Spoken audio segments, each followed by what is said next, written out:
Varayum wherever Kirum, right? That's how we welcome people in Tamil Nadu. And a very good morning, Kalai Vanakam.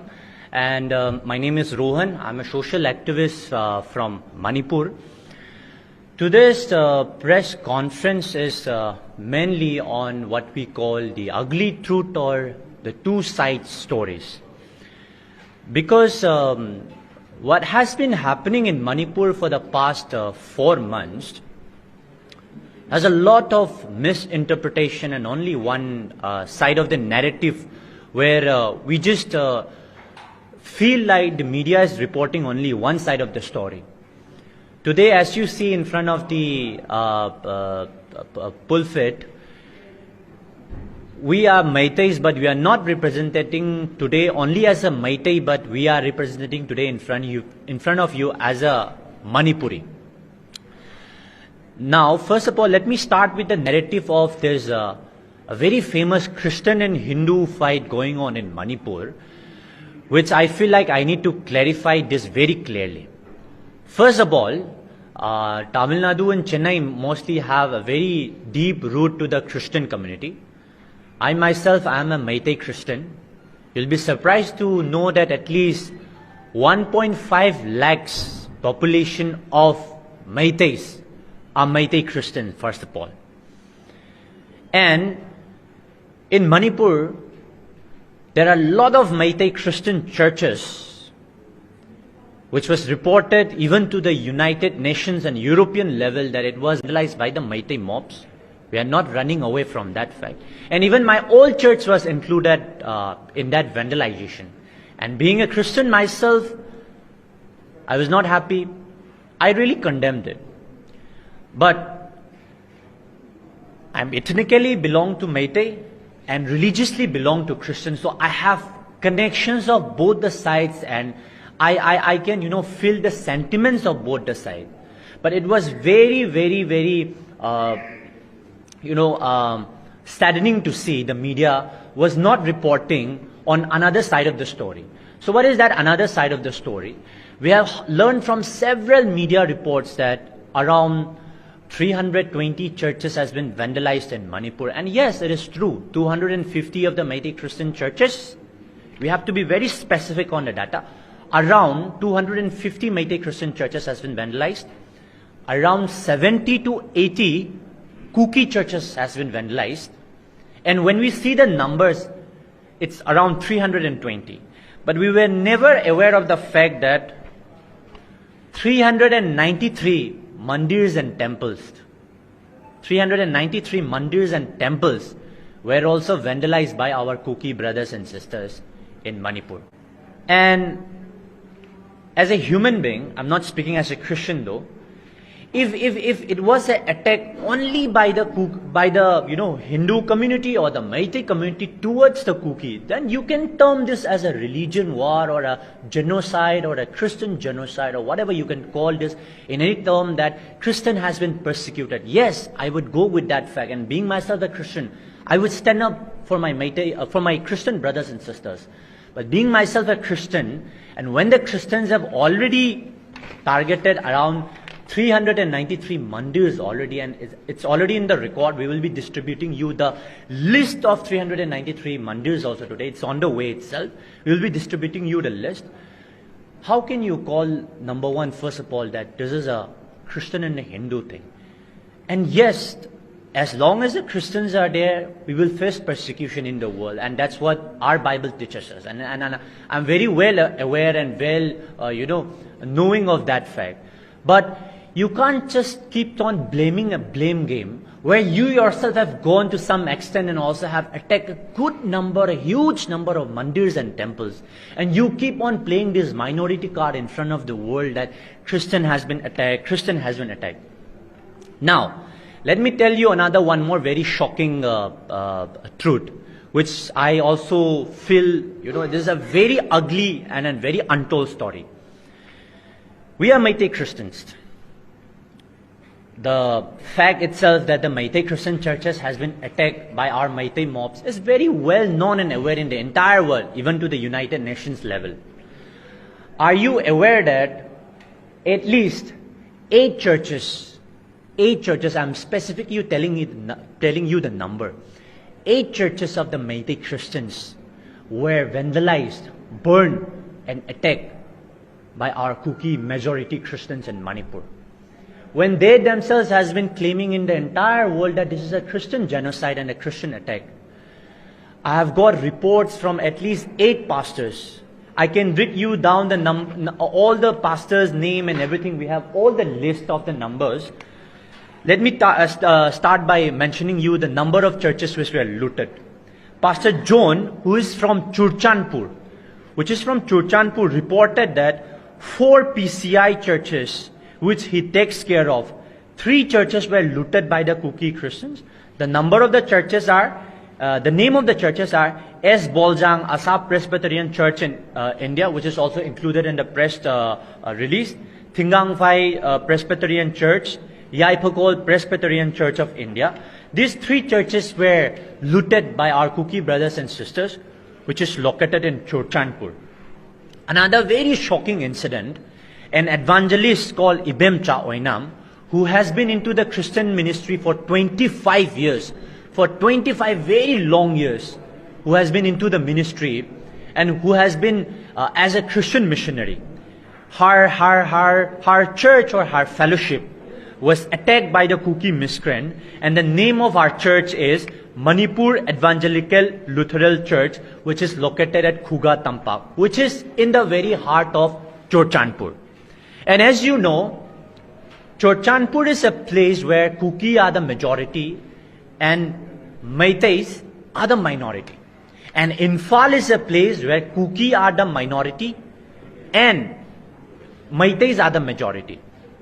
But if you come right now to Infal and come for a field visit, you will be able to see a lot of churches standing tall and high. You'll be able to see many of the churches still now functioning on the premises itself. You will see a lot of Naga churches. You will see a lot of other Meitei Christian churches even. And also interestingly, you will see even Kuki churches still standing tall and high. Some of the Kuki churches. But now, if you go to Churachandpur, everything that has belonged to Meitei, including houses, including every property, has been completely vandalized already. And this has been one of the most shocking things. And if you again come to Kangpokpi, one of the church called Emmanuel Meitei Fellowship Church, which is located in Santiveng, which is also pastored by a pastor called Pastor Ibungo, has been vandalized and turned out to a kitchen itself. And if you come to Infal East again, 3 churches called the Believer Church of India, the Evangelical, Revival Church of God, and one is called Yankuman Baptist Church. These 3 churches were all vandalized, completely tarnished off by our Kuki brothers and sisters. And we have all the reports from the pastor itself who have testified this testimony in front of Tangkhul Baptist Church located in Infal, in the presence of all Manipur Christian organization AMCO, and on the presence of Meitei Christian Churches Council Manipur. Though I am not officially linked to these 2 organizations, but I have been closely working out with this all Manipur Christian organization and Meitei Christian Churches Council. I am going for the facts and truths. I am going for the number of mandirs being vandalized by them, 393. I am also going with the number of churches being vandalized by the Kuki when they are Christians itself. 8 number of churches being vandalized. I am also going for the number of churches which are vandalized by my own community itself. Around 320 churches being vandalized by the Meitei mob. Where do you find it where I'm one-sided? I'm trying to tell all the side of the story. I'm very shocked to see in Infal, now even though the church are vandalized, you would see the church vandalized place if you come down in Infal and see. You will see the vandalized church as it is. You will see how the church are vandalized as it is. But there are places like Kobru Lekha, there are places like Thangjing, which are not religiously connected but historically also connected with the Meitei civilization. There might be Christian among the media fraternities also. How would you feel when the Christian brothers who have belonged to the Christian fraternity is coming up with a cross to that historical place and putting a cross? And it shows something like, a dominion with a historical place, that Christians are coming with a cross and, putting a cross itself in the historical place. And, this is something which is, pinching the other communities also.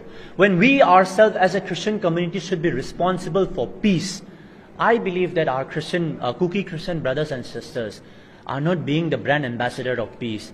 That we are not doing anything that would, tell the entire world that Christians are peace-loving community. And now let me come with the fundings.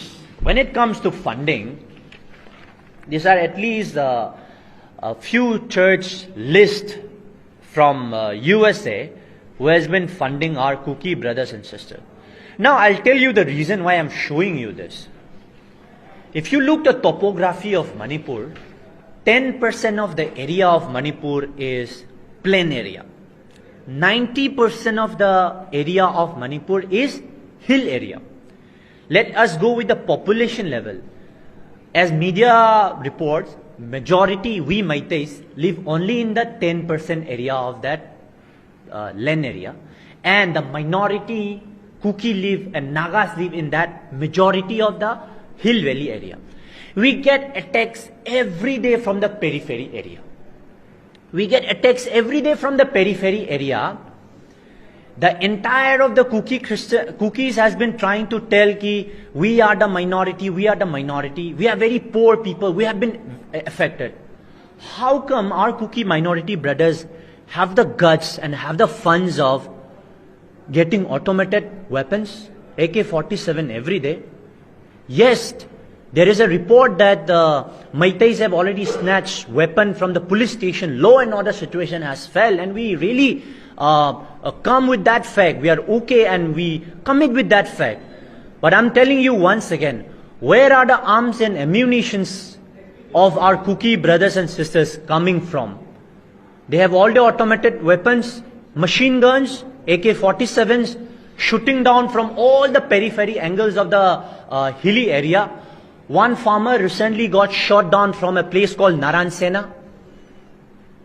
A village got attacked in Palel.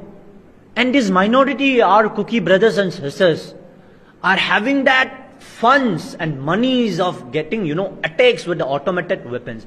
Where are this money coming from? We want to ask this question.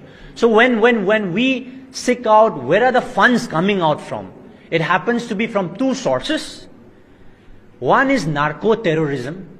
Now I'm coming to that narco-terrorism part again. One is from narco-terrorism, where we believe that they are very rich in this poppy plantation. And one is the funding of the churches. Because the churches people out of this sympathy has tried helping the Christian brothers and sisters, but it is found out that they are misusing these funds on the terms of arms and ammunitions also. And this is also one of the church called Revival Church of God, which was attacked by our Kuki brothers and sisters. All the properties which belong to this church were burned down. The name of the pastor is called Pastor Sanjit, and this is a place called Laikhong. And the church was also, I won't say fully vandalized, but half vandalized by our Kuki brothers and sisters. Now, I'm showing you a press report which was done by the Meitei Christian Churches Council, Manipur. And the press heading clearly tells that Meitei Christian Churches tells Tribal Forum to remove Meitei churches list from the written petition to Supreme Court. You know why even the Meitei Christian Churches Council is not happy with the narrative of Kuki Christian group? Because they have been using the number of churches of the Meitei Christian to raise up funds for themselves, for only the specific Kuki community. And the funds has been misused and misguided in many of the forms. And forums like Meitei Christian Churches Council Manipur is not happy with this narrative, that they have been using this Meitei Christian, the number of churches in a very wrong agenda, like buying arms and ammunitions, like buying, all in terms of arms and ammunitions. So we have been also urging the church fraternity. We have no hesitation on you helping the Kuki brothers and sisters. Please do help them. Meanwhile, when you help them, please try to see, is your help really going to the ground level and going for the right cause? That is one question that we need to ask. This is also a list of churches, of Tangkhul Baptist churches, the Naga churches which are standing tall and strong in Manipur. We just want to tell that, yes, churches are being vandalized, but there is also a very, strong number of churches which are standing tall and strong in Manipur. Now, let me come a little deeper on the, I won't say the conclusion, but the so-called peace that everyone is asking for. Many of you might be feeling like asking, what is the solution? Rohan, why are you telling all this narrative and all this story, and why don't you focus on the peace of Manipur? Yes, I have been also actively taking part in that peace. And as a matter of fact, Meitei's Tangkhul Naga holds fasting prayer for restoration of the peace in the state. And we have been organizing such programs. One is the Kuki. It's 3 groups. The Nagas right now are completely out of the scenario. They are never part of these things. Now it is the Meiteis and the Kukis who are fighting it. So when you ask this question, Rohan, why don't you, fight on for this peace thing, and why don't you start taking measures for peace? Yes, we have been taking measures for peace, and as a matter of fact, we are showing you. It is also the Nagas and the Meiteis who has been actively working, organizing press conference, organizing, prayer meetings and everything. With the Nagas and the Meiteis has been urgently, asking for peace. But I have to quote his name also today. I'm so sorry, Mr. Lamtingtang. He's also a very good friend of mine from the Kuki community.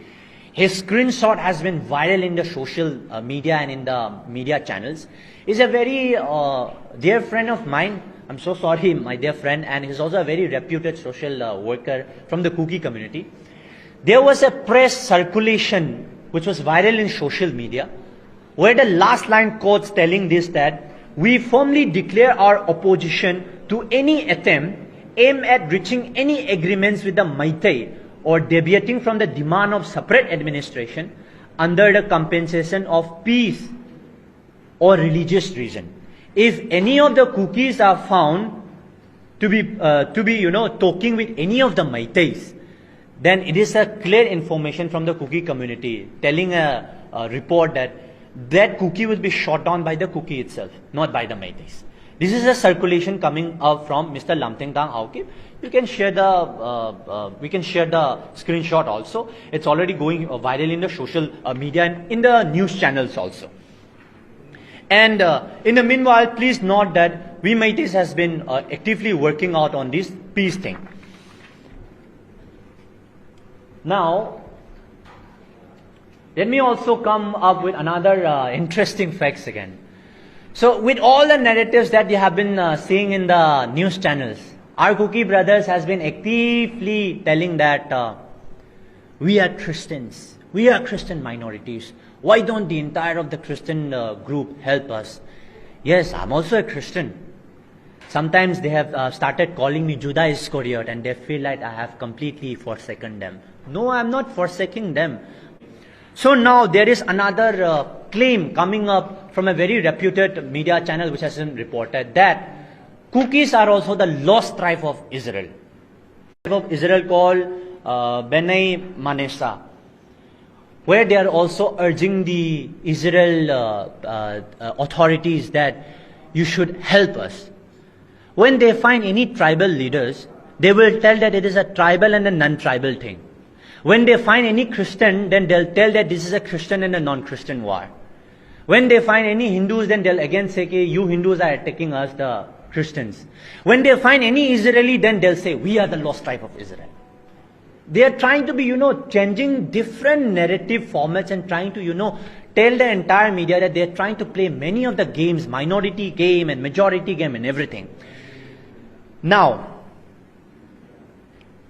I'm showing all the facts and data itself, that because I don't want to go with emotions, I don't want to go with any kind of false narrative.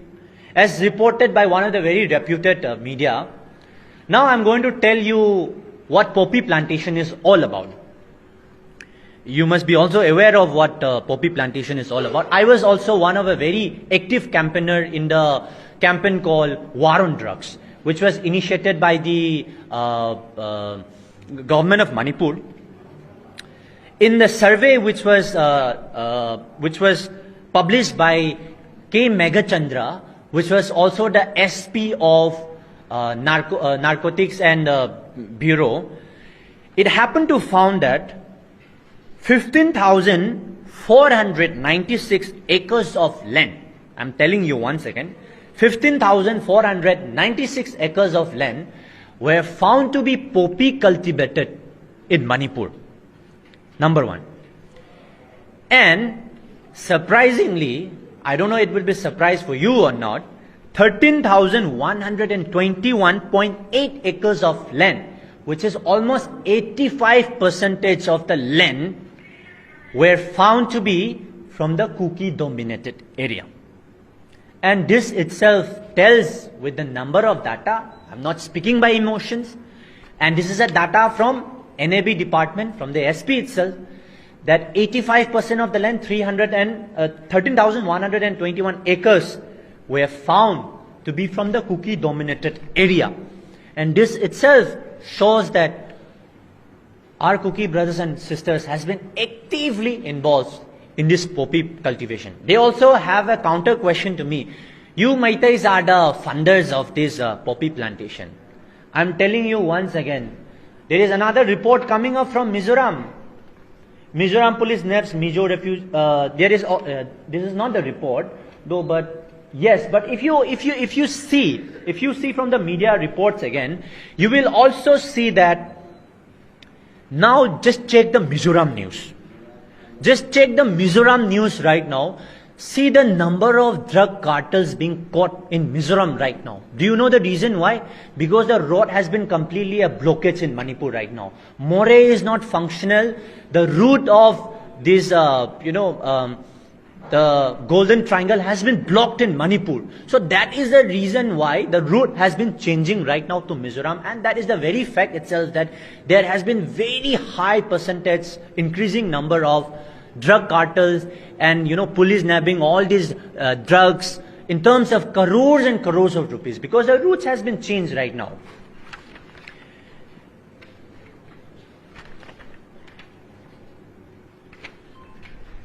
Okay, and I have got two more interesting facts, which again we would go again for the questions and answers round. If you see the history of the meiteis, since 1892, the meiteis have no history of waging war or fighting with any of the community, with any of the tribes of any of the community since 1892. You won't find any history of meiteis fighting with any of the community. But if you look to the history of our Kuki brothers and sisters, where many of the Britishers also write in the history and to the biography and autobiography of them. Let's start from the latest war which was fought by the Kukis. Kukis had a very fierce war with the Naga tribes, which is also one of the major tribes of Manipur. Kuki had one of the most fierce, long community ethnic clash with the Naga community since 1991 till 1997, and the worst was around 1993, where thousands got killed. And I didn't encounter that myself, but our brothers and our people of Chennai Manipuri community were witness of that, because they were young at that time. Now you will see the tagline called Kuki Jo community.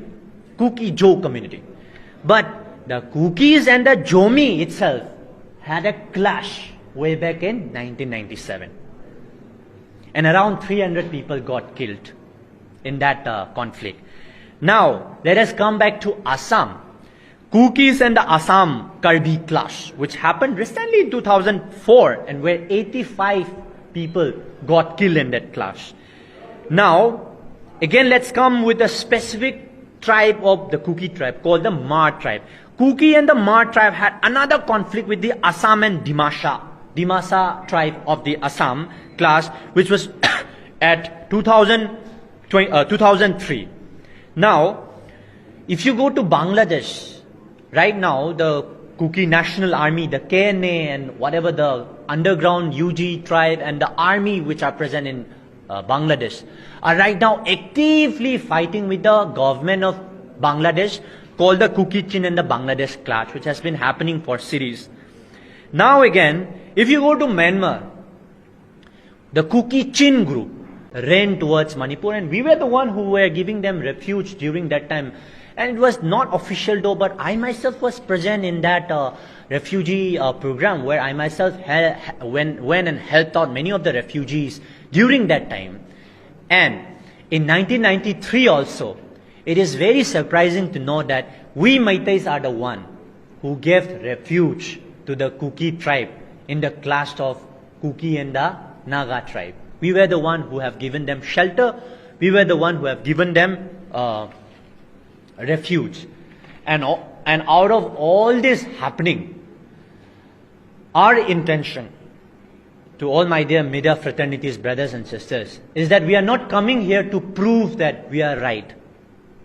We are not coming here to say that meiteis are the right people and Kukis are the wrong people. No. It's not why we are coming here. We are trying to simply tell that when war is being fought, both sides are affected. The meiteis are also affected. The Kukis are also affected. The churches are also getting attacked. The temples are also getting attacked. The Christians are also getting attacked. The Hindus are also getting attacked. But if you keep on going with this one side of the narrative, it's not going to be, a good ending. That's what I, being a Meitei Christians, ethnically belonging to the Meitei and religiously belonging to the Christian, feel like. And that is one of the major reasons why we conducted today's press conference. And I would also, bring to your kind notification, which was not published in the national media, all child. Let me be very specific on this point, my dear media fraternities. A 7-year-old child and a mother was killed by Meitei mobs inside an ambulance, and that was published in the entire national news. I also had condemned the act, and I said this is not human. This is a very heinous crime, and we human beings, as a human being, we should never do it. But now, no one reported this, that on May 28th, an Indian freedom fighter wife was burned alive by Kuki militant inside her Sero home while she slept. And this was an 80-year-old woman who was burned down alive inside her house itself, and her remains were found later on. And this was never reported in a very huge and large scale by our media fraternities. What I'm trying to say is, I'm not trying to suppress that the story of 7-year-old child and a mother being killed inside an ambulance, but also we should publish this both sides of the story where an 80-year-old woman got severely killed inside her house itself. And we should, what we're basically trying to tell is, like, we should always go with two sides of the narrative of the story. Now, if you go to the press release of, I'm quoting you the organization name, UNC, United Naga Council. There has been report recently coming up, I think it was just 2 or 3 days back, by the United Naga Council, that United Naga Council really condemns the lobbying, or I don't know how I should say this, but they have been regularly, trying to bargain money from the villages group of Kuki community, by the Kukis to the, many of the villagers and many of the local tribes which belong to different ethnic community. And the United Naga Council really condemns it, and they really don't want this to continue. So, not a religious issue. Yes, churches and mandirs are being attacked, but we should never try to play this people's sentiment by telling that this is a religious clash. This is purely an ethnic and a communal clash going on between two communities. And now I'm bringing in many of the shocking facts also. We got reports. We had even talks with the Tamil Sangam, Tamil brothers and sisters who are there in More. Please understand the structure of the town. More is a Kuki dominated area where Meiteis are the minority. Tamils are also the minority. Meiteis also got attacked, and also sadly Tamil Sangam also got attacked. And for now, at least the Tamils have been living in peace and harmony with the Kukis. They never wanted to report that their houses are being burned down, sadly. And you must also search why is the reason, or why all these things are happening. So you should at least please go and also see what are the ugly truths and what are the deeper part of the truths which are underlying in this thing also. At least 40 houses of the Tamils were being burned down in More town. And yes, I'm not trying to instigate fire by telling this, but yes, they already got attacked, but they have not reported this too. But we are also trying our level best that at least they maintain peace and harmony among themselves. So if there is any questions and answers.